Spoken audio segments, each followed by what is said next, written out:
Dear Master Detective, I have long been fascinated by tales of a remote manor near Blackpool, Britain.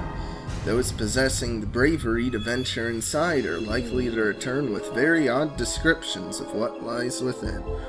Almost half of the 30-odd rooms have been locked in a most unusual fashion. Locked to keep secrets safe, some believe. I have recently acquired the diary of a young woman who lived in the home some many years ago. Yet only one entry remains intact. Perhaps you can find the missing pages and unlock the secrets of Ravenhearst Manor. Yours truly, the Queen of England. Seriously. Hello, and welcome to Let's Replay Mystery Case Files Ravenhearst. I'm MCFPapa, and this is part 1. And fun fact for this part, because I'm on the same computer I did the speedrun of the game for back in 2021, I can't just be MCFPapa, I need to be MCFPapa YT for this.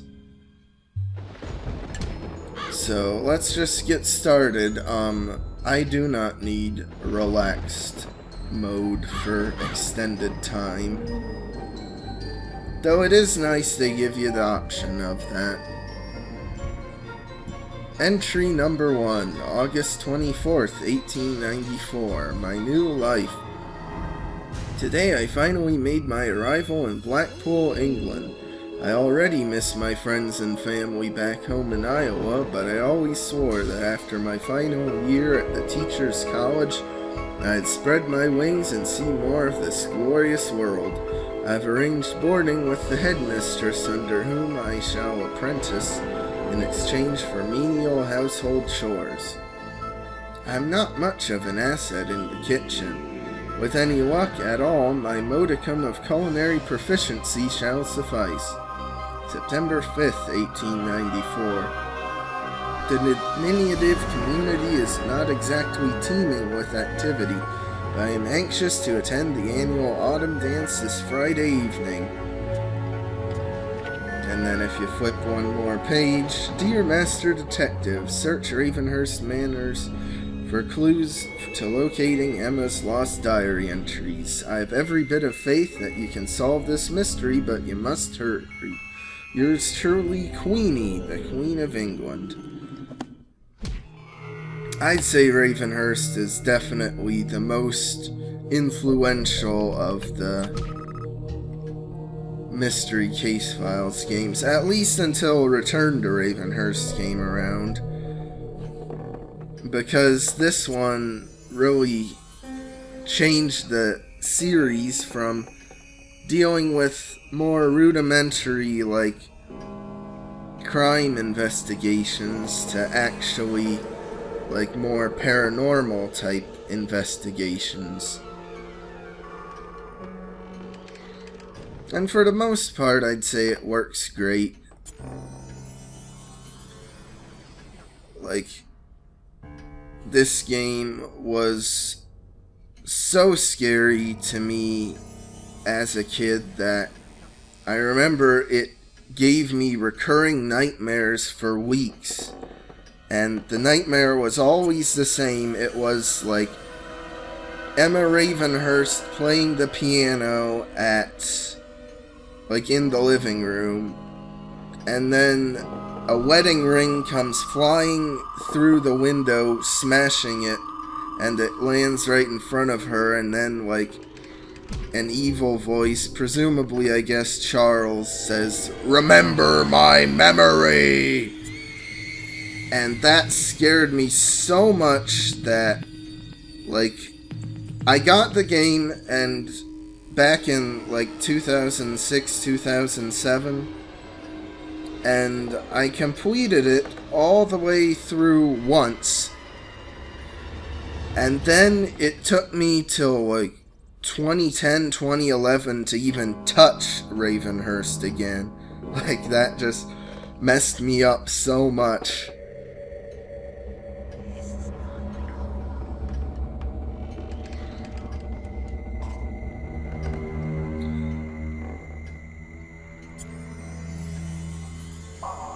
And still to this day, I think some subconscious, like, influence of that time still remains, because Ravenhearst is by far the one classic Mystery Case Files game I don't have any desire to replay. Like, I haven't replayed it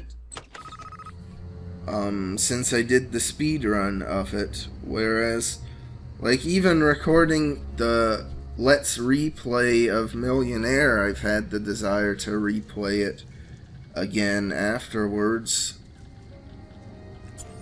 but not with Ravenhearst.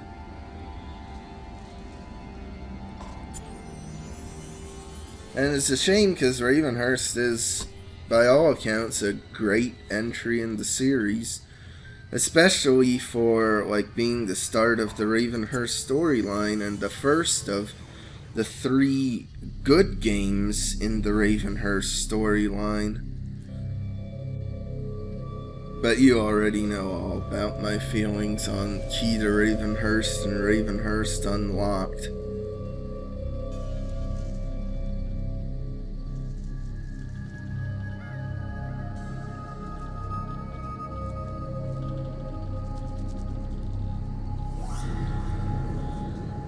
And I do like in this front porch scene how, like, there's, and in a lot of outdoor scenes, there's a lot of ravens around, which makes sense given the house's name.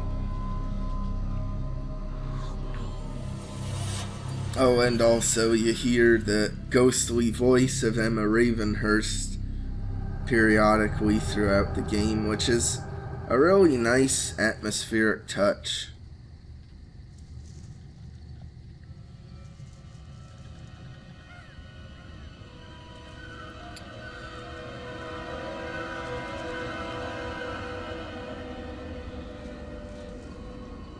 And one difference with this game compared to Prime Suspects is, first of all, the bar is back. That was in Huntsville, but they removed it in Prime Suspects for some reason. But also that they've inverted the colors on the crime computer, so now it's light blue on dark blue instead of dark blue on light blue. Which is a simple change, but it really does make it look quite a bit different. Oh, and you get 5 hints instead of the 4 from Prime Suspects.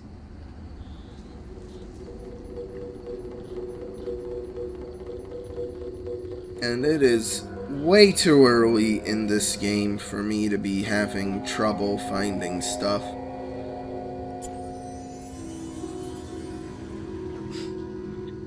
You know, it's not even 1 level finished yet.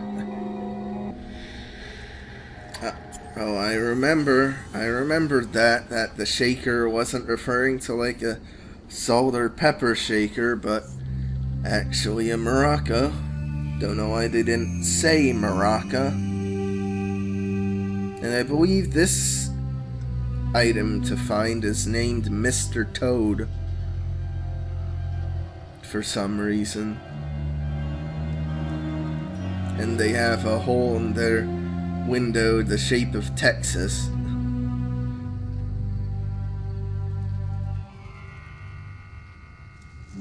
Oh well. I guess I'll try my luck getting all 8 items in the parlor. Another thing this game introduced was the super puzzle concept. Though, interestingly, the very first puzzle you do in the game isn't like a Rube Goldberg type puzzle. It's just a more basic one where you need to put all the sunny items and daylight items in one side and then the nighttime items on the other side. Oh, it also lets you call for help if you aren't able to complete the puzzle. But what I don't think's fair is then you lose literally all your hints Like, I could understand losing, like, some of them, but potentially all 5 of them if you haven't used any. But unlike Ravenhearst Unlocked and Key to Ravenhearst, I do care about this game, so I'm gonna try to challenge myself to not use hints to find anything. Although I'm not as familiar with stuff in this scene, in this game, but I do like that once you unlock the scene, then it displays on the map, like, properly. Though what's weird is that, like, the scenes oftentimes don't have any items hidden around. Like, as you can see, the entry's pretty clear. But the parlor is, like, completely changed. Like, you can see how clear the walls are, and there isn't a bookshelf, and the drapes are totally different, and the windows, like, different type of style. So, I don't know if maybe it's from an earlier point in development, or what. Or maybe the blueprints are just supposed to show how the manor looked in the past when it was being built. But then they changed a bunch of stuff. Because it's been lived in, well, quote-unquote lived in, mostly haunted. Although, as we find out in Return to Ravenhearst, there was Victor living nearby the mansion, and Rose and her daughters were underneath the mansion.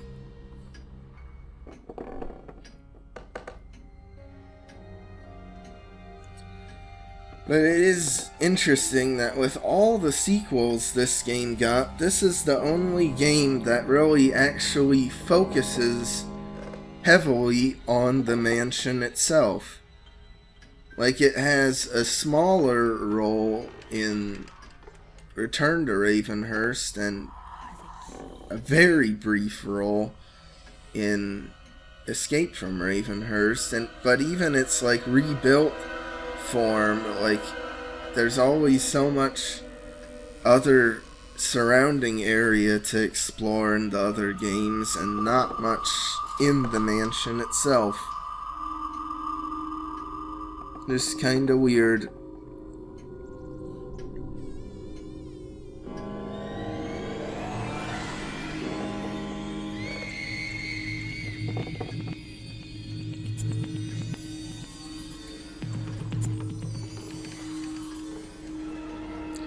Although I do really like the design of these scenes. Like, especially, like, the window looking out, there's, like, an eerie pink fog with trees. It's really great atmosphere in this game. And also even the room noises of, like, a grandfather clock ticking.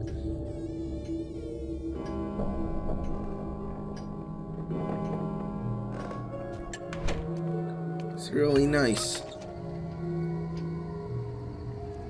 And then if you go to this scene, there's like bugs chirping.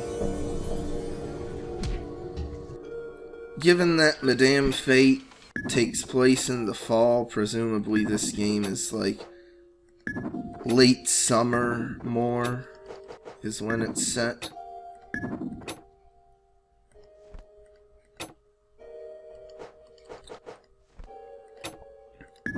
Although one downside is, instead of having a bunch of unique puzzles, there's just this journal piecing together puzzle at the end of every level. And what's weird is that there's only like 2 different unique designs for the puzzle, like the paper shapes. So if you memorize like the way the shapes go together. It's the same in every one, just the image is different. Whereas at least with, like, the picture puzzles in Huntsville and Prime Suspects, you couldn't do that, because they were all the same pieces, like the shapes, just rectangles. And something I always found weird was there's this little, like, strip in the lower left corner of this piece, but it doesn't show up on the thing, like, as a empty space. Don't know why they designed it like that. Entry 2, September 10th, 1894. An intriguing man. The autumn formal was absolutely what my homesick heart required. Any time is an occasion for dance, as my father is one to proclaim. I felt at home for the first time since my arrival in England. This evening's revelry also brought an encounter with a dashing young man by the name of Charles Dalmore, and I ran out of time. An exceptionally handsome fellow, this one. I do believe he requested my hand for the better half of the gala. When not dancing about like two of my young students, we were engrossed in conversations, both enthralling and mundane. I must have made quite an impression, for his eyes did not take leave of mine.